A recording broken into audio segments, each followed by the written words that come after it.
Hey Amanda, so I've looked over your lesson plan and here's my feedback. This is really, really well done. I think my feedback is just like, this is great. Let's go through the line by line. I can show you tiny little tweaks, but overall, this is fantastic. So obviously, you've chosen, pardon me, you've chosen the right kinds of evidence outcomes, and I like the fact that you're combining this into looking at precise claims and also using technology, okay? So, nice, very measurable here. I like both the formative and summative assessment and how you use them later on. So you start off with a review of the Toulmin model, allowing them to use notes, having a little bit of discussion, and then guiding them. Remembering, reviewing the three kinds of appeals, letting them have discussion and guiding them. It's a beautiful back and forth. I like that a lot. I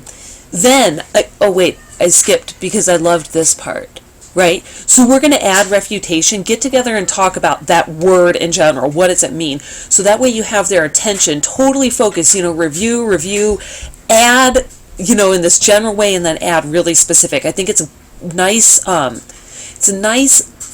teaching tool to go back and forth between you and them so quickly during class, so that way they can get all that talking they want to do into the lesson plan. So good. So you've got the OED definition, which is always nice. I appreciate you doing that.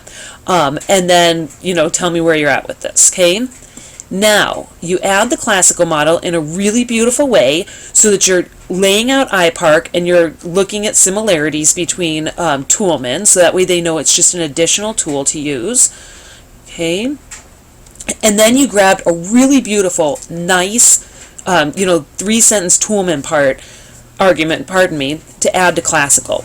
Okay. And it's just, geez, Amanda, it's beautiful. It's just beautiful. I can't even tell you.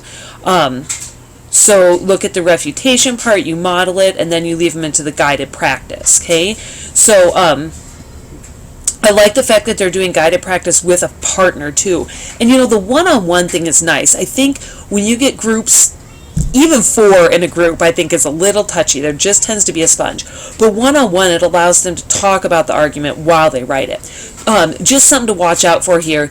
Even when you let them work with a partner, a lot of times I say you both need to turn in your own piece of paper, even though you're working with a partner.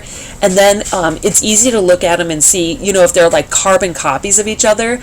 Not like, oh, you guys cheated, but something to the tune that's like, okay, when I let these two work together, clearly one of them is doing all the work and the other one's doing all the copying.